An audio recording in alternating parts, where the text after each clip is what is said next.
probablement capable de vous battre à n'importe quel jeu de société, Mario Dumont. Tout en débattant des enjeux de société. Alors, lettre hier, présentée au public, expédiée. On croit que c'est une lettre, c'est d'abord un coup politique, mais c'est une lettre du chef de l'opposition, du chef du Parti conservateur du Canada, Pierre Poilievre, à l'attention du premier ministre Justin Trudeau, dans lequel il lui dit à la deuxième ligne, après lui avoir dit bonjour, là, vous valez pas le coup, là, c'est en d'autres termes, ce que vous nous coûtez, ça vaut pas le coup. Et puis après ça, il fait ses suggestions pour le budget. On en parle tout de suite avec Pablo Rodriguez, lieutenant pour le Parti libéral au Québec, ministre des Transports du Canada. Monsieur Rodriguez, bonjour. Allô, M. Dumont, plaisir Avant d'aller sur des éléments de contenu, vous avez pensé quoi de la démarche générale, de l'esprit de la lettre? Ben, je me suis dit à la lisant qu'elle a été écrite en anglais, parce que le français est très mauvais. Puis deuxièmement, le ton un peu enfantin le Parti conservateur, du gros bon sens et tout ça, je sais des jeux, mais j'ai pas trouvé ça très constructif, là. On est prêt à écouter, à entendre, à lire des suggestions de tout le monde. C'est pas très utile. Ouais.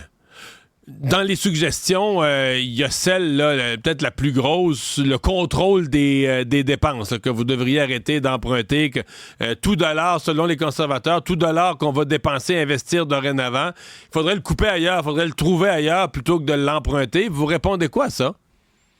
Avec une saine gestion des finances publiques est toujours extrêmement importante.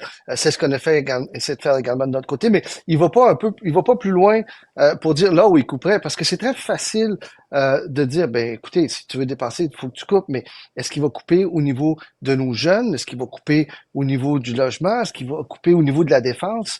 On le sait pas. Alors, c'est un exercice qui est un peu, encore une fois, un peu enfanté en bout de ligne, dire, ouais, faut que tu coupes, pour chaque dollar, faut que tu coupes. Je veux bien, mais qui nous disent qu'est-ce qu'il ferait lui. Parce que vous savez, il y a des pressions énormes sur le gouvernement. Gouverner, c'est choisir, vous savez, monsieur Dumont. Mais cela dit, si on regarde quand même la situation économique du Canada, elle est pas nécessairement facile, mais elle est meilleure que nos partenaires du pays du G7. On a la cote 3A, ce qui est la cote la plus haute. C'est la meilleure cote possible. C'est mieux que les Américains, c'est mieux que les Européens.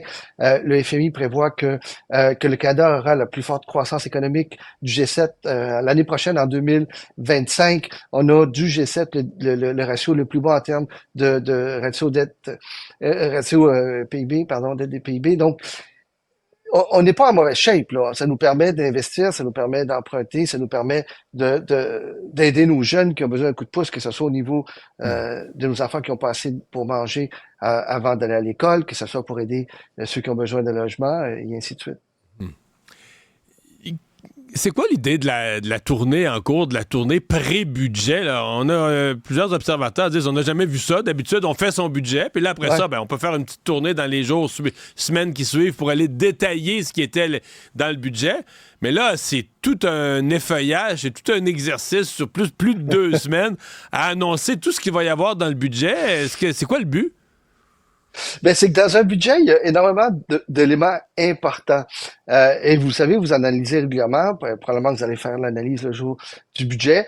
Et il y a un paquet de trucs qui passent inaperçus. Pourtant, c'est des éléments qui sont absolument fondamentaux. Alors nous, on s'est dit, chacun de ces éléments-là vaut la peine d'être présenté, expliqué, discuté, débattu, et même qu'on peut commencer à négocier avec la province sur ces éléments spécifiques-là.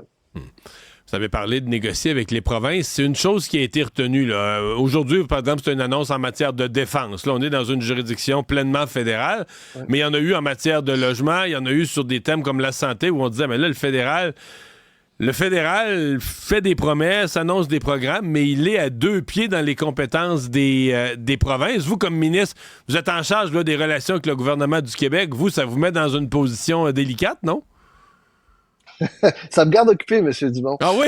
J'en doute pas. Ça me garde occupé. Je vous crois. Mais vous savez, Lorsque tu utilises le terme négociation, ça veut dire qu'on n'est pas nécessairement au même endroit, au même point de départ au début. Et ça implique justement que chacun fasse valoir ses positions, mette un peu d'eau dans son vin, ainsi de suite.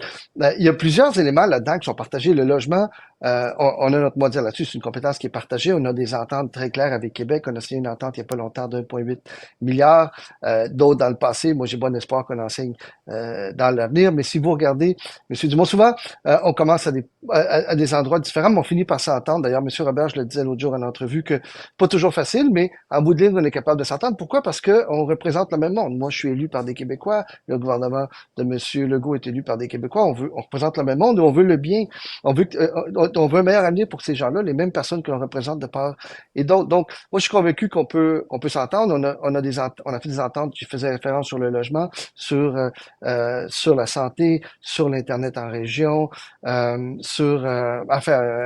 série de facteurs sur les garderies et ainsi de suite. Donc, je pense que si le passé est garant de l'avenir, on peut démontrer que même si on s'entend pas nécessairement sur tout, et même si on n'est pas d'accord au début des négociations, on peut finir par quelque chose de bon pour tous les Québécois.